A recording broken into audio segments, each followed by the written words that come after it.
They come in 100 shapes and 1,000 colors. To some, they're the symbol of freedom. To others, they simply spell trouble. For the last 100 years, they've been tantalizing riders with their promise of unparalleled speed and endless adventure. Now, motorcycles on modern models.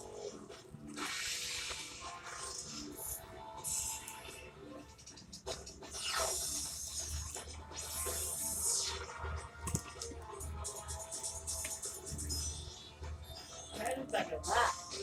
What? It is.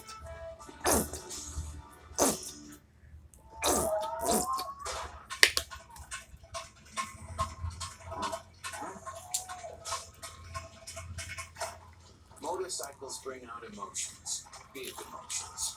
The ones we stifle each day as we trudge to work, raise our families, and save for retirement. True believers say that all you need to do is swing your leg over a bike, crank up the motor, and watch it release the teenager in you, the adventurer in you, the speed-craving, thrill-seeking nomad in you.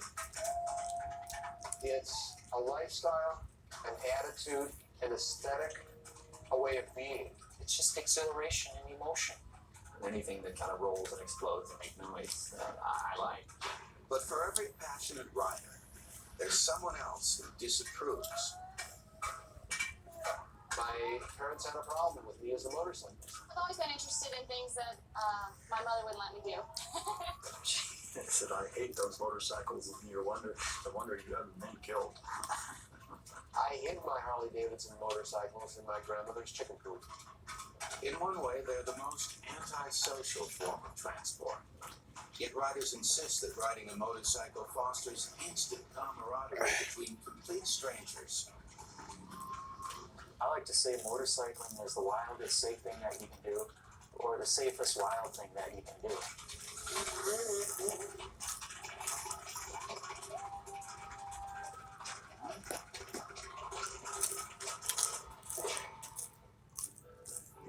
It all started with bicycles. They were all the rage in the late 1800s. They were fun, they were novel, and they granted individual freedom to all who rode them.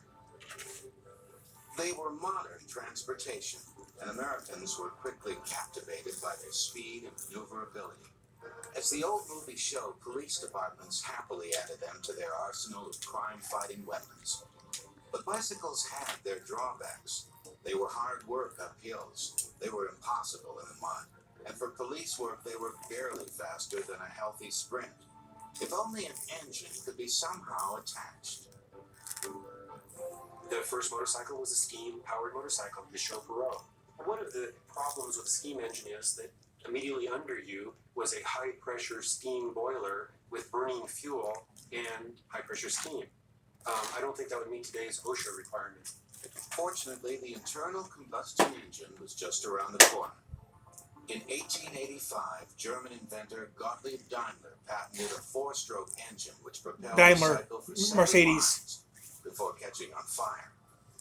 The first ones that were produced used what was called a surface carburetor, a open pool of volatile gasoline, more volatile than the gasoline we use now, sat near the intake to the engine. The vapors were sucked into the engine by the piston going up and down, and a hot tube with this open flame was there to ignite the fuel.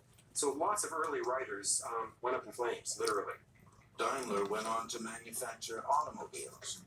But by 1895, a safe single-cylinder engine was finally perfected by the French company De Dion Bouton.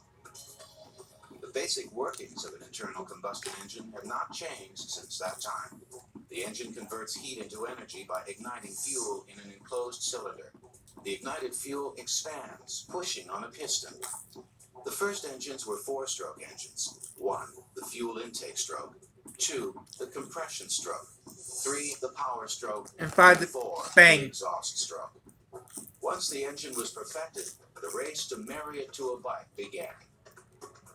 You can put it above the front wheel, and they were put there. You can put it between the diamond frame. You could put it behind the rider with transmission. If you think about wherever you could possibly put a motorcycle engine, it was tried. And finally, the Werner brothers in France put it in the location where we know it today, down below the rider in the V of bicycle frame. In the US, one of the first uses for a motorcycle was to set the pace in bicycle races. In order to set records for any particular distance on a bicycle, it became advantageous to have somebody out in front breaking the wind resistance. But one came along about 1900 that was much better than the others, and it was built by a Swedish-American, Oscar Hedström. And it was smaller Indian. than the others, and it just ran like a clock and never had any of the problems that the other Pacers had. Former racer George Hendy was impressed by the Pacer, and the two agreed to start a business. They called their new bike the Indian motorcycle. The factory was the Wigwam, and when they would have meetings, it would be called a powwow. And the president of the company was called the Big Chief, and his assistant was known as the Little Chief. Meanwhile, in a Milwaukee garage, Arthur Davidson and William Harley built a 3-horsepower motor with a carburetor made from a tomato can. Their first effort couldn't even propel a rider up a slight incline, but their second attempt was a success, and in 1903, the Harley-Davidson Motorcycle Company was born. I liken young Arthur Davidson and William S. Harley at that period to the guys that we refer to as computer nerds today. Arthur's brothers, William and Walter Davidson, also joined the company, and with a loan from their uncle, the brothers built a factory. By 1907, they had 17 employees producing 150 motorcycles. The real earliest bikes were kind of a Rube Goldberg sorts of things. You got to hit the choke here and the, ignition and everything's got to be set just right. With these new motorcycles, roadside repair stops were common.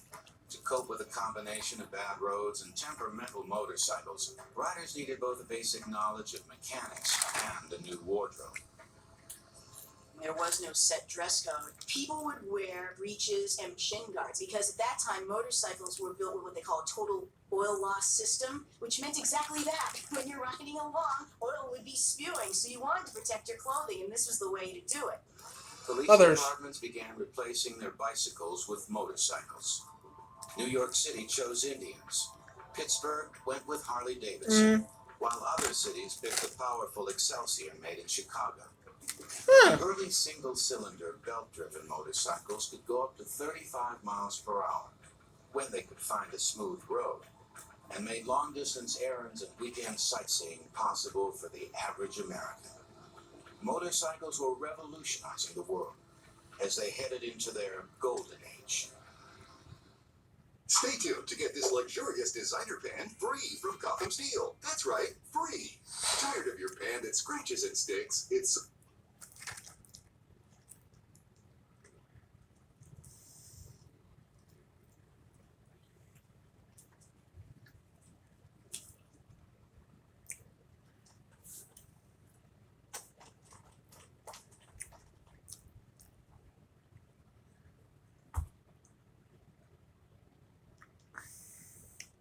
Get yours today at birthdate.co.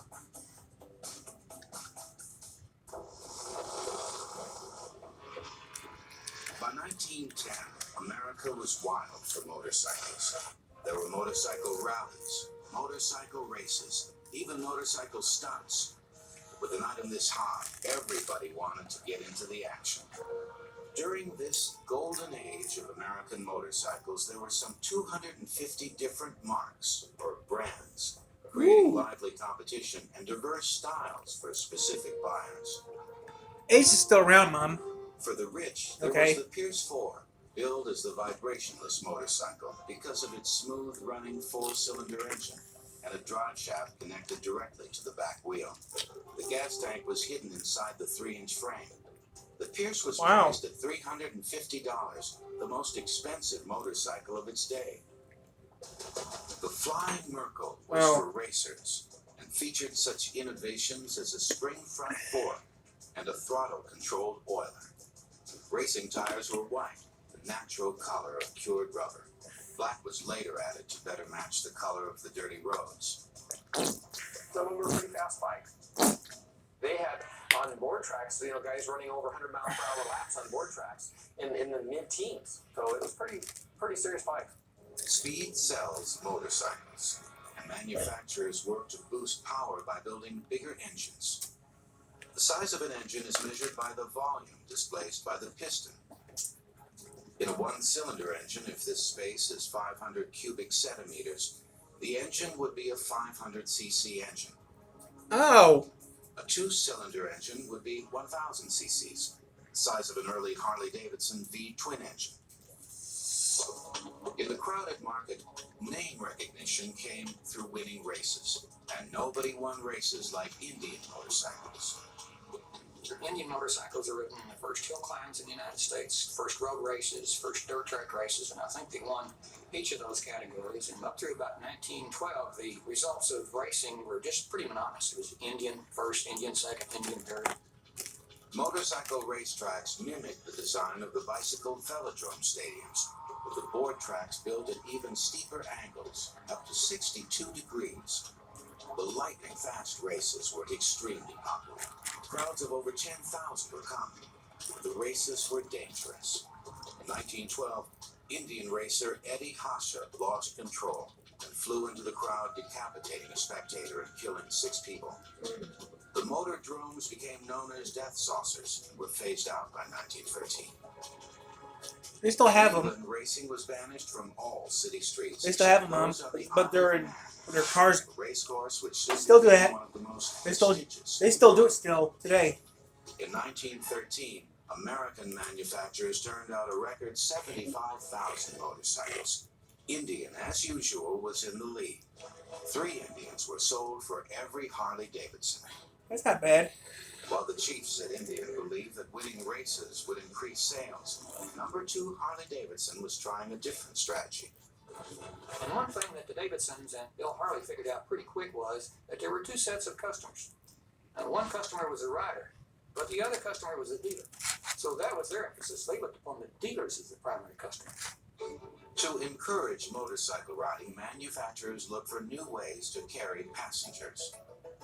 Back in those days, there was no rear suspension, so the second seat was simply a pad on an suspended piece of steel, so the passenger was not at all comfortable. Well, now a passenger wants to be comfortable. The first place people started doing that is you could think about, let's pull a trailer, or more bizarrely, let's have a 4-car. We'll put the passenger right in front of the rider. Well, the passengers kind of rebelled against that real quickly. Someone came up with the idea of putting the rider beside the operator of the vehicle, and the sidecar was born. There's something inherently humorous about a sidecar, and the device became a staple in comedies of the era. This 1915 Mack Sennett film, Love, Speed, and Thrills, featured a hapless heroine who probably would have been much happier on her own Harley.